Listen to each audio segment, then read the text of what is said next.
Isang matagumpay at mapagpalang araw sa inyong lahat. Tayo po muli ay patuloy na mag-aaral ng salita ng Diyos at ngayong Holy Week. And this is a very special Sunday para sa bawat isa sa atin. Gusto ko pong ibahagi sa inyo ang special Holy Week message patungkol sa muling pagkabuhay ni Jesus. Ang title po ng ating mensahe ay ang kapangyarihan ng muling pagkabuhay ni Jesucristo. Ang kwento po at teksto natin ngayon ay matatagpuan sa John chapter 11 verse 17 to 44. Ito po ay isang storya ng kapangyarihan ng muling pagkabuhay ng isang tao na si Lazarus na siyang pinakamalapit na kaibigan ni Jesus at ipinakilala ni Jesus ang kanyang kapangyarihan para mabuhay ng muli. Because this is Easter Sunday, this is a Resurrection Sunday also, bagamat mahigit 2,000 years ago, si Kristo ay nabuhay na muli. Gusto po nating alalahanin at ipagdiwang ang isang napakadakilang event ng history ng sanlibutan. Maaring we celebrated Christmas ng napakasaya, ngunit I believe, in my personal perspective, na ang muling pagkabuhay ay higit na mas pinakamasaya. Sabi nila ito ay pinakamalungkot at dapat tayo magmilay-nilay, magmuni-muni, ngunit para sa ating mga anak ng Diyos, isang malaking tagumpay. Ang kamatayan po ni Jesus at ang muling pagkabuhay ay ang pinakabuod ng Biblia mula Genesis hanggang Revelation. Ito ay istorya ng kapanganakan, kamatayan at muling pagkabuhay. Ang salita ng Diyos lamang ang dapat na standard o pamantayan na ipinagay sa atin ng Diyos upang maging buo at lubos, maging ganap ang tunay nating buhay sa mundo. Ibig sabihin po, kung wala ang salita ng Diyos na siyang nagbibigay sa atin ng gabay, o wala si Jesucristo, hindi po magiging buo ang ating buhay. Ang pangyayaring naganap sa muling pagkabuhay ni Jesucristo ay naisulat hindi para ikwento lamang at magkaroon tayo ng isang malungkot o habag sa kanya, ngunit ito ay isang pagpapakita na siya ang tunay na Kristo. Siya ay pinadala ayon sa salita ng Diyos sa mga propesiya at ipinanganak dapat si isang birhen na babae at namatay na walang kasalanan sapagkat siya ay hinatulan at sinabing walang kasalanan upang maging daan mula sa pagkahiwalay natin sa Diyos. Ang simbolo ng kortina na siyang naghihiwalay sa kabanal-banalan at banal na tao ay sumisimbolo ito ng kasalanan. Ngunit nung si Jesus ay namatay, ang kortina ay nahati mula taas hanggang baba. Ibig sabihin, mula sa Diyos, dumating ang tagapagligtas upang punitin at magbigay ng daan para sa ating kaligtasan.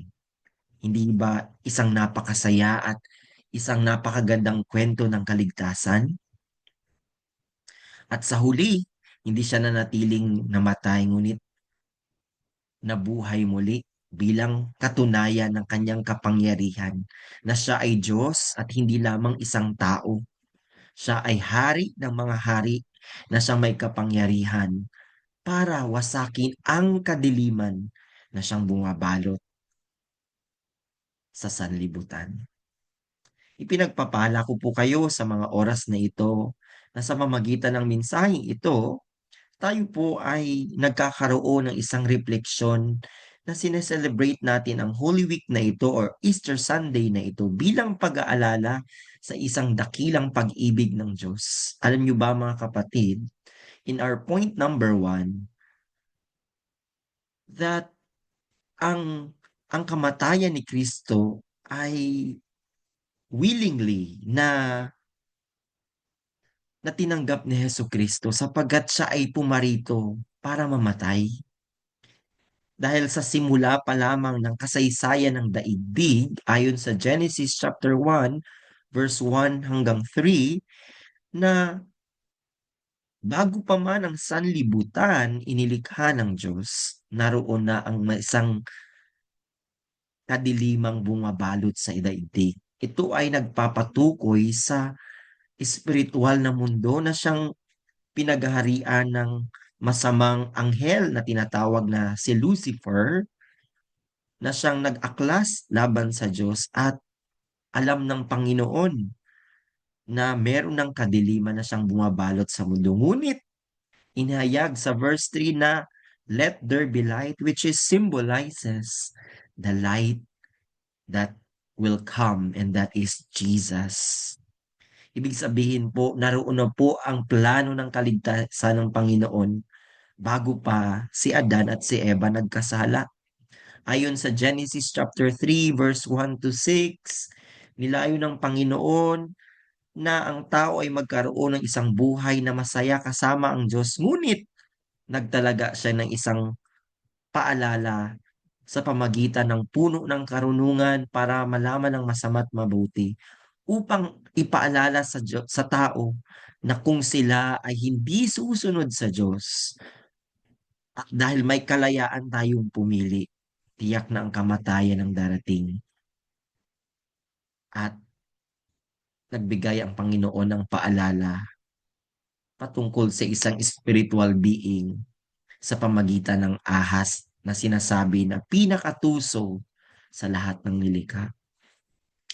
Mga kapatid, nariyan na po ang ating tunay na kaawan noon pa man bago pa nilikha ang mundo. At alam ng Panginoon, ngunit ang Diyos ay nagplano ng kaligtasan kahit nung ang unang tao ay nagkasala pa.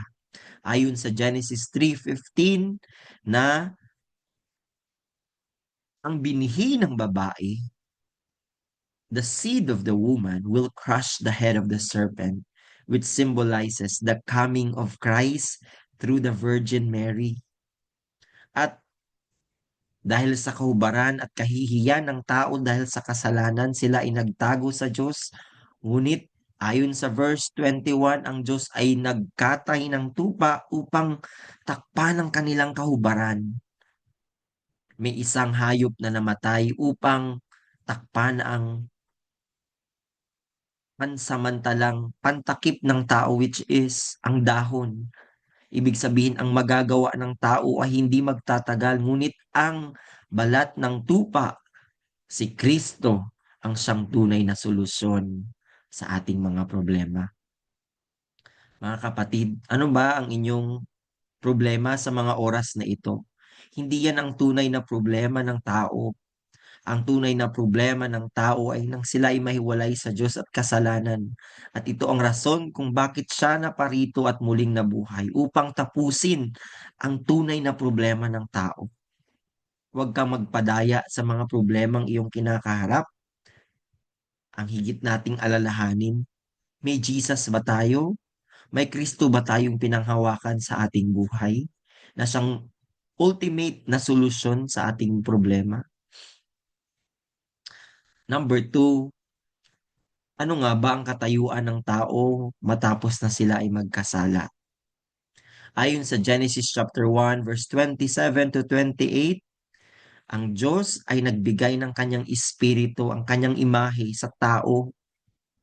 Ngunit ang imaheng ito ay nawala sapagkat sinabi ng Panginoon na darating ang kamatayan kung tayo ay lalabag at hindi susunod sa Panginoon. Meron tayong pagpipilian at meron tayong free will sa buhay. Tayo ba ay maniniwala sa Diyos o hindi?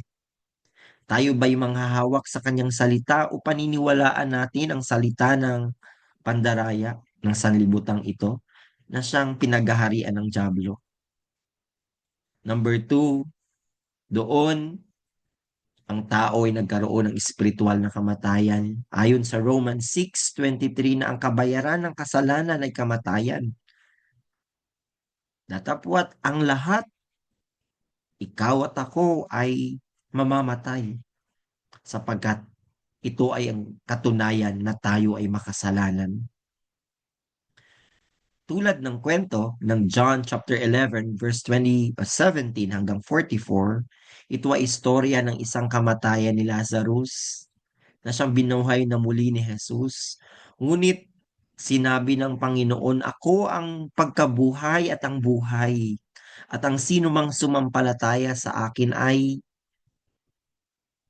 hindi na mamamatay muli, kundi mabubuhay. And this is the promise of God sa bawat isa sa atin ngayon. Naniniwala po ba tayo na siya ay magbibigay sa atin ng totoong buhay? Naniniwala ba tayo sa kanyang kamatayan at muling pagkabuhay? Naniniwala ba tayo sa pagliligtas ng Panginoong Hesus Kristo? O tayo lamang ay naniniwala sapagkat ito ang tinuturo sa atin o ito ang ating kinalikihan? Nandoon si Maria, nandoon ang kanyang kapatid na si Martha, ngunit iba ang kanilang response nung sila ay nakaranas ng isang realidad ng kamatayan. Iba-iba po ang klase ng pagtanggap ng tao sa kamatayan at muling pagkabuhay ni Hesus Kristo. Maaring iba, ito ay isang storya na lagi nating sineselebrate tuwing Holy Week. Ngunit para dapat sa mga Kristiyanong tulad mo at ako, ito ay isang kwento na napakahalaga na may kinalaman sa ating buhay sa kasulukuyan at kahit sa kinabukasan. Kung mabasa ninyo sa John chapter 11 verse 17 to 26, si Maria po ay ang babae na siyang naniwala sa kamatayan ni Jesus, kaya kinuha niya ang pinakamamahaling pabango at hinugasan ang paa ni Hesus Kristo o ang katawan ni Kristo sapagkat nahiniwala siya na ang mahalagang bagay ay hindi material kundi si Jesus. Ano po ba ang inyong pinapahalagahan? Ang iyong bahay, ang iyong pamilya, ang iyong katayuan, ang iyong pride, ang iyong sarili, o pinapahalagahan natin si Kristo at iiwan natin ang lahat. Kaya nating ibigay ang lahat para kay Hesus Kristo tulad ni Maria. Samantalang si Martha naman ay may pag-alinlangan sapagkat sinabi niya na naniniwala siyang si Jesus ang tagapagligtas. Ngunit nung sinabi ng Panginoon na dalhin mo ako doon sa libingan ni Lazarus, sabi niya, Panginoon, mabaho na. Si Lazarus, siya ay matagal ng patay at nangangamoy na. Ganito ba ang ating response? Maaring matagal na tayo sa loob ng simbahan at naniniwala tayo at sinasabi nating si Jesus ang ating tagapagligtas. Ngunit pag nasa aktual na tayong sitwasyon ng problema, meron tayong pag-alinlangan sa kaya ba ng Panginoon na solusyonan ang aking problema sa oras na ito? Tayo ba ay magiging katulad ni Martha na naniniwala lamang sa bibig at hindi tunay sa ating puso? Na kayang buhayin ng Diyos ang patay, kayang hatiin ng Diyos ang dagat, ibig sabihin, kahit pa ang hindi kaya ng tao, kaya ng Panginoon. If you read Matthew 28 verse 1 to 10, ito ay isang storya ng dalawang babae na nung namatay si Hesus Kristo, kahit pa ang mga disipulo ay nag-alinlangan at nagtago, natakot. Ngunit ang dalawang babae na ito ay may paniniwala sa muling pagkabuhay ni Hesus Kristo. Napapansin ko po na mas marami ang mga babae sa loob ng ating simbahan kaysa mga kalalakihan. At naniniwala ako na dahil sa pananampalataya ng mga babaeng ito, nabuhayan at nagkaroon ng pananampalataya kahit pa ang mga disipulo. Nawa sa ating mga kababaihan na patuloy na nagsiserve sa ating church, even si Pastora Ami na isang babae na tumitindig sa pulpito, marami ang mabubuhay at mapagpagpala dahil sa inyo. Nawa kayo ay magpatuloy na magtiwala sa Diyos at sa pamamagitan mo ang iyong tahanan ay maililigtas at ang iyong mga anak. Ngunit may iilan naman na ayaw maniwala at dinidinay ang kamatayan ni Hesu Kristo tulad ng mga pinunong pari at mga kawal sapagkat pinag-utos nila na hindi sabihin ng mga kawal ang katotohanan at pasinungalingan ang muling pagkabuhay ni Hesu Kristo. Ito ang gawa ng dyablo na hindi tayo maniwala sa pagtatagumpay ni Jesus sa cross ng Calvary. Sasabihin ng dyablo na ikaw ay makasalanan. Sasabihin ng dyablo na hindi tunay ang iyong Diyos at siya'y patay at sa panahon ng iyong problema, sasabihin niyang may Diyos ka pa ba? Tingnan mo, ikaw ay iniwan. Tingnan mo siya ay kawawa. Ito ang deception o pagsisinungaling ni Satanas sa atin sa panahon ng realidad ng mga problema.